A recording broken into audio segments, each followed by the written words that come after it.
안녕하십니까. 오늘 사도 요한의 순교 역사 사도시대교에서 21강입니다. 먼저 사도 요한의 사명입니다.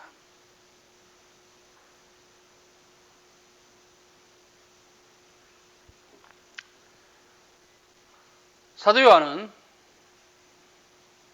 베드로와 바울과 같은 형태의 전도인은 아니었습니다. 그러나 사도 베드로와 사도 바울에 의해서 기독교가 털을 닦고 난 뒤에 기독교의 내면 생활과 성장에는 사도 요한이 누구보다 놀라운 사역을 수행합니다.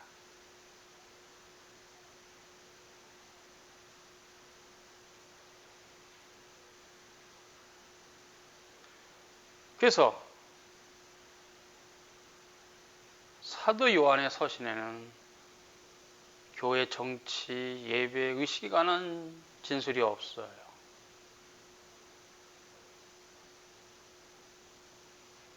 그의 복음서와 처음 서신에는 교회라는 명칭조차 없습니다. 그러나 사도 요한은 거룩한 모편교회 영적 실체에서 누구보다 많은 말을 했어요. 신자들의 생명 있는 연합과 신자들 상호 간의 형제적 사랑에 대해서 자세하게 진술했습니다. 사도 요한은 새 언약의 복음 전도자이며 거룩한 모편교의 감독이었습니다. 무엇보다 그는 1세기 말년까지 생존한 가장 오랫동안 살았던 사도였습니다.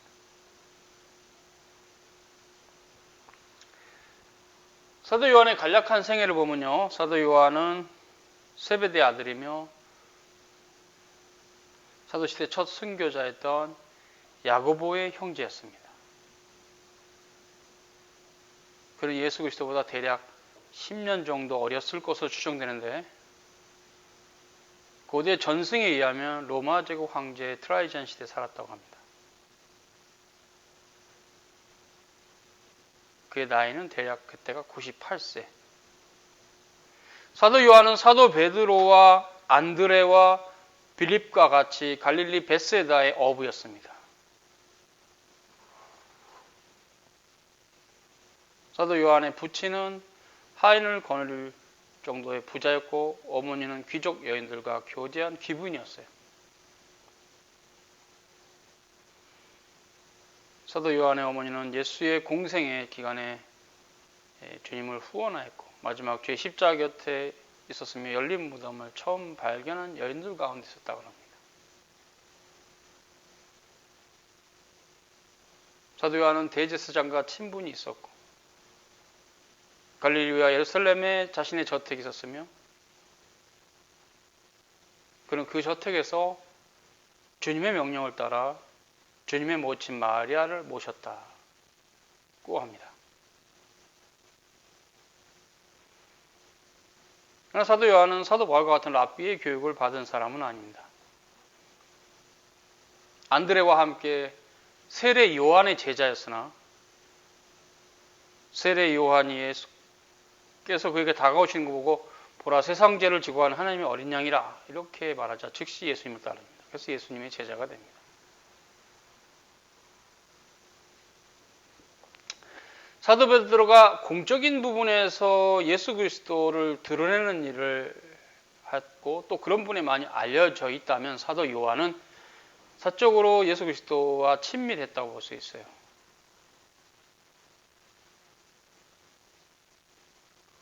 사도 베드로가 그리스도의 공적 사역에 집중했다면 사도 요한은 그리스도의 인격을 꾸준히 지켜보았어요. 변화산상에서 그리스도의 변화된 모습을 보았던 사람 중에 한 분도 사도 요한입니다. 베드로와 그 형제 야고보와 함께.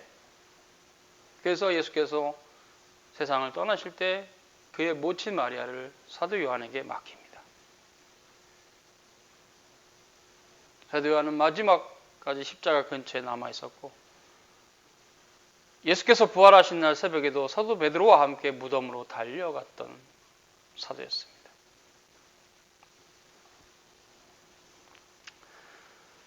사도행전에서의 사도 요한의 사적이죠. 사도시대의 기독교의 사도 요한은 사도 베드로와 주의 형제 야고보와 함께 할례받은 유대인으로 구성된 교회의 매우 중요한 지도자였습니다.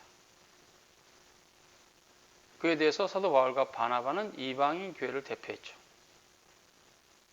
사도행전 초반에 보면 사도 요한은 사도 베드로와 함께 등장합니다. 성저 미문의 거린 안전뱅이를 고칠 때 사도 요한이 함께 있었어요. 베드로와 함께 사내들인 공회 앞에서 그리스도를 증거하였으며 사도 베드로와 함께 예루살렘에서 사마리아로 파송되어 그곳에 장로회를 세우고 예루살렘으로 귀환했습니다. 사도 베드로가 언제나 첫 번째 이름을 드러내며 말과 행실에 있어서 인도자였다면 사도 요한은 언제나 신비로운 침묵으로 그와 함께 하였던 겸손한 성격의 사람이었어요.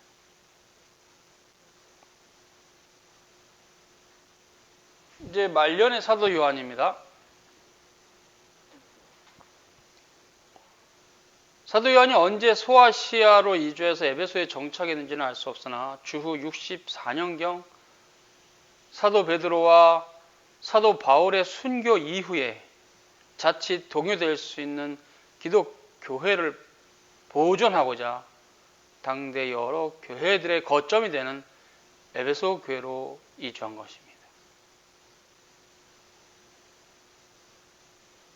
에베소는 지방 총독경 아시아의 수도였고 그리스 문화 상업 종교의 중심지였으며 사도 바울이 3년간 눈물로 기도하며 세운 교회죠.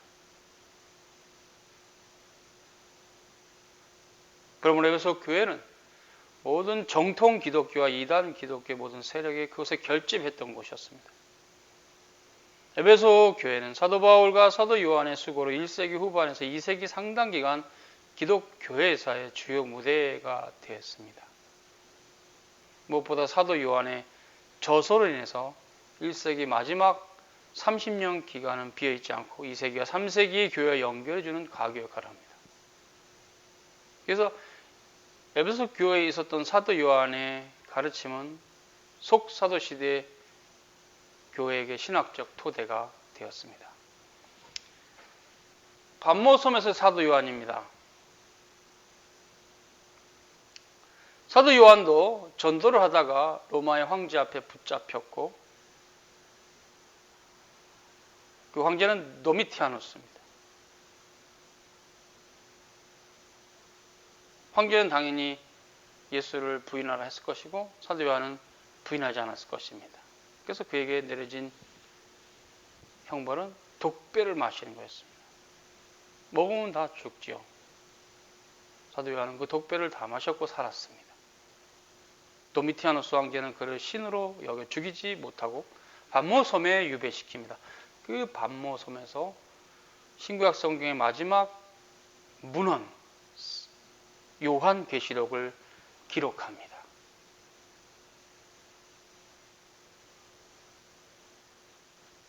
그는 반모섬에서 풀려나와서 에베소 교회에서 사역을 하다가 소천했습니다. 그래서 독배를 마시고 죽을 수 있는 상황에서 주님께서 살려주셨고 요한은 마지막 서신을 기록하고 돌아가셨어요. 그렇기 때문에 이분도 순교자이십니다.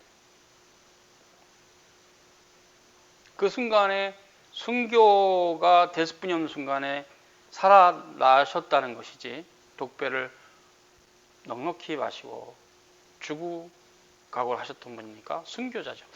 그래서 오늘 여기까지 사도 요한의 역사로 사도시대 교회에서는 마칩니다. 사도 요한은 아주 중요한 인물인데요. 사도 중에 마지막 사도 요한의 놀라운 행적으로 그 이전에 거의 다 살아계신 사도들의 가르침을 모아서 다음 세대 2세기의 기독교 정통 교리를 형성할 수 있는 많은 방향을 제시해 준 걸로 알고 있어요. 그래서 속사도 시대와 교시대 기독교를 시작할 때는 사도 요한의 행적이 반드시 언급이 되게 되어 있습니다. 이그나티우스나 폴리갑이나 로마의 클레멘스나 직관적으로 사도 요한의 영향권 아래 있었죠. 무엇보다 정통 신학에서 매우 중요한 역할을 했던 이레네우스는 폴리갑의 제자인데 결국 사도 요한의 다음 제자라고 할 수 있죠. 여기까지 오순절에 성령께서 임하신 이후에 예루살렘의 교회가 세워지고 그 예루살렘 교회는 프레스베터리온, 노회, 장로회 형태로 세워졌으며 그런 장로회의 제도 형태로 계속적으로 확장된 교회는 사도 요한이 마지막 돌아가시면서 역사를 마칩니다. 그 전통은 그대로 2세기로 연결돼서 2세기와 3세기에도 사도시대 교회 전통이 연결이 되고 또 그런 형태가 장로교 형태로 있었다는 것은 자명한 사실입니다. 다만 조금씩 감독교회로 변질돼가는 형태가 있어서 주 7세기에는 완전히 감독교회로 교회가 몰락해버리는 역사가 사도시대 이후의 기독교 교회의 역사인 것은 중세 역사를 보면 알 수가 있죠. 오늘 여기까지입니다. 수고하셨습니다.